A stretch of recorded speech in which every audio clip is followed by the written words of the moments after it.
It's Friday, the 28th of January 2011, and this is Photo Walkthrough episode number 139, Tutorial 21, Chapter 2.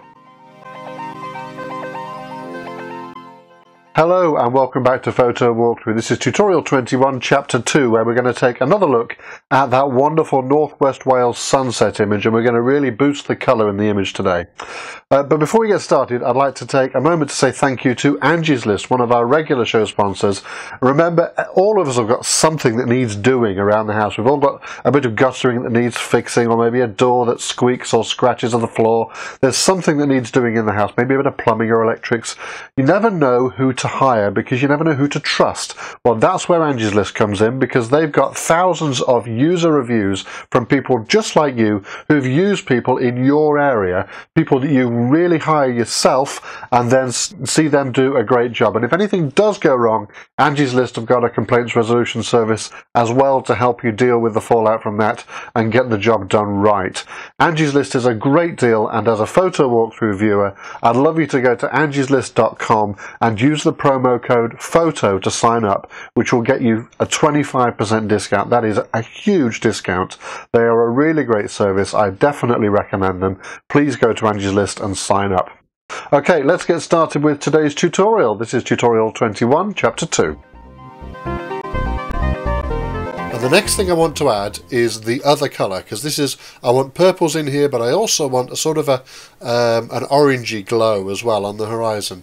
Now you can see there is actually just a little bit of lens flare going on here. There was the sun just going down behind these hills, and I really want that sort of orange sunset type glow to sort of as though it's coming over the horizon there in the distance. So I'm going to use the adjustment brush for this, and I'm going to once again choose a colour brush.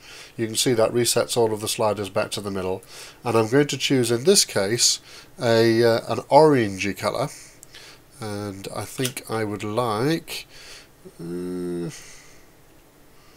sort of that sort of orange. I'm just sort of looking for a sunset orange, and once again I'll let the saturation be total, and I'm going to with my adjustment brush now, I'm going to set my flow to 100%. I did that by pressing the 0 key. Remember, you can quickly jump this flow slider to the various different 10, 20, 30, the full 10% by pressing the number keys on your keypad. So I'm going to go to 100% there, and I'm going to just paint across the middle. Now that's quite a strong edit. I'm not going to fret too much about that yet. I'm now going to reduce my flow slider and go down to 50% and paint a bit more across the sky. I might have to go back and forth a couple of times here. And we can see what I'm doing. I'm going up and up and up. What I'm doing is graduating that orange glow into the sky there. Now that's not the only place, because of course we need this to reflect in the water, so I also need a little bit of that orange to go into the sky that's reflected into the water here. So I'm going to drop my flow again down to 3 this time, 30%, and I'm going to just let a little bit of that orange go into the water in the middle ground there. And then finally these clouds that are reflected. Now these clouds here in the foreground are actually off the top of the sky, so we can be a little bit fanciful about how those look. So I'm going to just paint a little bit again with the 30% brush of a little bit of orange onto those clouds reflected in the water, and I'm going to paint a little bit on this foreground here just to let that colour come through the whole foreground of the image as well. So it actually makes those colours in the foreground look just a shade more natural again, because obviously up till now everything's looked very, very blue. So I'm just going to drop the flow again, and now I'm down to 10%, and I'm just going to do a little tweak here and there just to try and make sure that the colours are looking as even as I can make them. It's a little bit of green showing through there. That actually, I think, serves to make this feel real again. And I think actually we're not looking too bad there. I might just let a little bit of orange into that corner there as well. That's not looking too bad at all. Now the next step for this image is going to be to really boost our contrast by quite a bit, and I'd like to do that and at the same time add some detail, so I'm going to use the clarity slider to do it. So I'm just going to turn off the adjustment brush there for a moment, and I'm going to go to the clarity slider here, and I'm actually going to drag that all the way up to 100%, because that's only the beginning. I want even more clarity than that. So having dragged the clarity slider up to 100, I'm also going to go into the adjustment brush tool, and I'm going to choose a clarity brush, and as you can see that pushes the clarity brush all the way up to 100, but I also want a bit of contrast, so I'm going to just dial a bit of contrast in there as well. And now what I'm going to do is I'm going to just paint around on a few areas where I think we need to boost that detail and clarity. So certainly those clouds in the sky there. Let's just push our flow up a little bit. We were still at 100%, sorry, 10% there. So that's boosted those clouds a bit, maybe a little too much. I'll just back those off a shade. And I also want to just boost the clarity in these reflected clouds in the water. And we may as well boost the clarity on that seaweed as well. And the other place I want to boost some clarity is just on those rocks there, just to make sure we've got some interesting detail on those mid-ground to background rocks. And I think that's probably going in the right direction. Let's just work a little more with some light now. I'm concerned that this sky still isn't dark enough, so we can try just pulling our exposure a little bit down, just to make sure that that's, you see, it's going to go muddy if I go too far down there. So instead of going too muddy, I'll leave that exposure at plus 0.1, and I'll work with my graduated filter here and just drag that down a bit. We'll drag the exposure down and the brightness down, and that gives us a much more dramatic looking sky.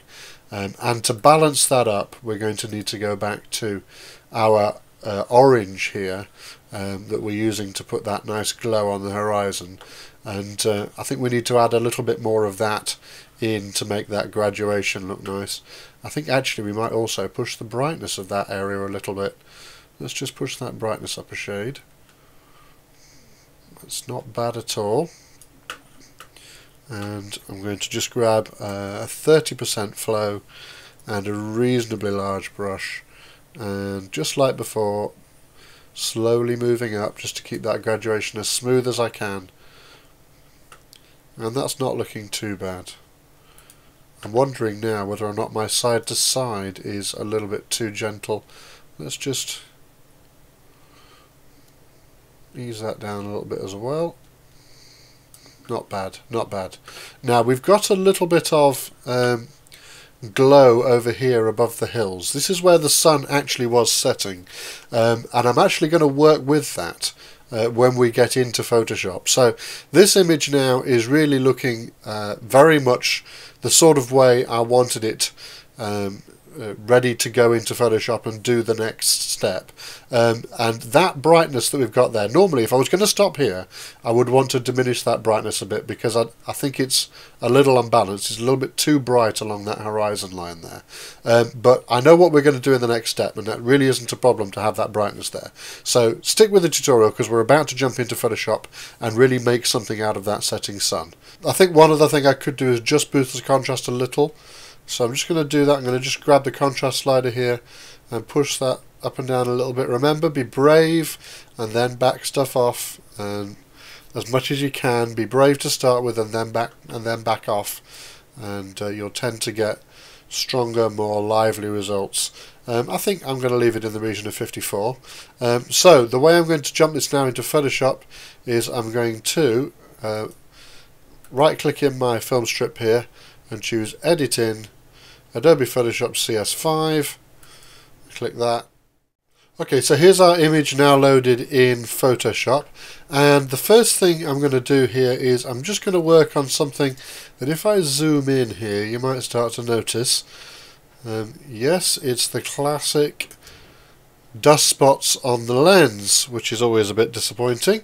Remember, we can do edits to remove things like dust spots onto a new layer. So I'm going to create a new layer by clicking this little notelet with the corner bent up here, and I'm going to use the adjustment, sorry, not the adjustment brush, I'm going to use the spot healing brush tool, which I'm going to leave in content aware mode, and I'm going to let it sample all layers. These are the defaults now for Photoshop, so I'm going to set my circle here to be just the size of the edit I want to make, and I'm just going to click on those dust spots and make those vanish. The content aware is very, very good. We used to have the proximity match and create texture also, which work very well for things like dust spots. There's a few more spots there, a few more of the larger smaller spots rather. We've also got, if I move this around a little bit, you can see there's some smudgy bits here. So I'm going to just make my brush larger, and those can sometimes be easier to see if you move the image around. And the way I'm moving it around is I'm holding the space bar to give me the hand tool. You can see my cursor changes to a hand, and if I click and drag, that gives me the ability to move the image around. And sometimes these things look like smudges on your monitor, but you can tell that they're dust spots on the lens when they move with the picture. So there are three more. There's one there, and there's one there, and there's one here. So I'm just going to clean up all of those spots on the sky there, and that's us sorted there. I'm also just slightly bothered by these couple of rocks on the side here. I'm just going to see if I can make those go away with the.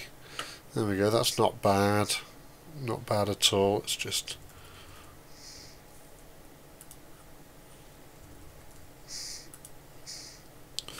Yeah, I think I'll just back those last two steps out. Right, that's.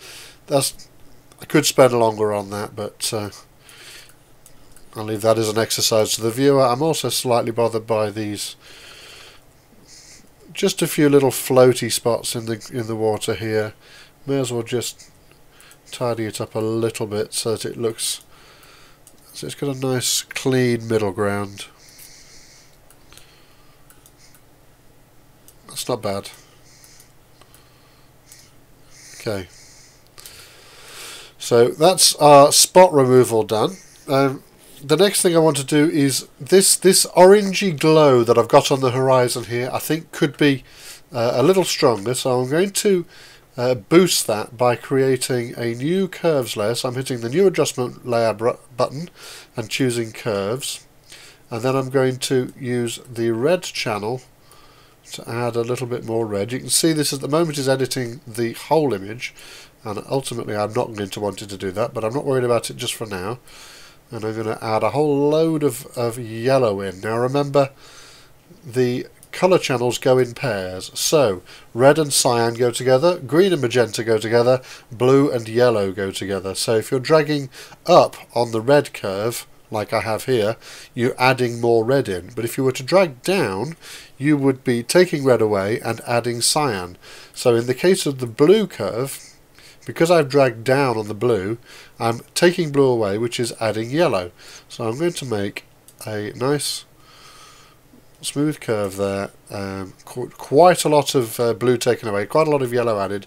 You can see that's added a very strong orange tint to the image. Now, because all adjustment layers come with a layer mask, I'm going to fill that layer mask, which at the moment is what we're editing. You can see that selected there.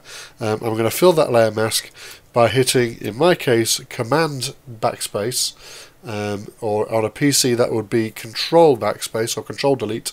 And what I'm going to do is I'm going to, with a brush, with a very large soft edge brush, so I'm using the square bracket keys to make the brush the size I want, and I'm going to use Shift and the square brackets to make the soft edge as soft as possible, and I'm just going to again, I'm setting my opacity to 100. I press the 0 key on the keyboard to push my opacity up to 100, and I'm just going to click in the middle there and just draw a little left and right, just to draw that in. Now that's obviously way too strong at the moment. I now need to back that right off, just to let that sort of glow there a little bit in the distance. And now that I've got that set to about the right level, I can now drop my opacity down a little. So in this case I'm going to go down to 40%. I'm pressing the 4 key on the keyboard, and I'm going to just draw a bigger circle this time than I did just now, and let that fuzz out a little bit more. And now I can tweak my opacity a little bit more again. And I'm down to 30% opacity here on this layer. Let me just turn that on and off and you can see what it does.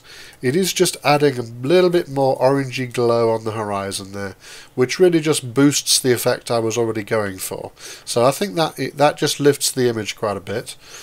So that's adding more horizon light in.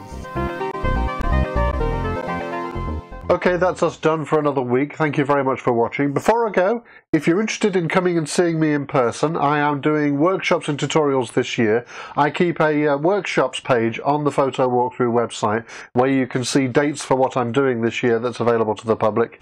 So please head over to photowalkthrough.com and click the workshops link in the top bar there, and maybe I'll see you at one of my workshops this year.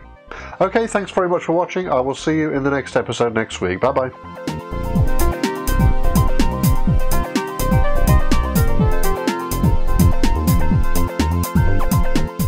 Photo Walkthrough is a free online video show about photography and digital photo editing using Photoshop and Lightroom. Please help support the show by using our sponsors' promo codes or by passing the promo codes on to your friends. Join the Photo Walkthrough community, find all the old shows, and subscribe to the new ones for free at photowalkthrough.com.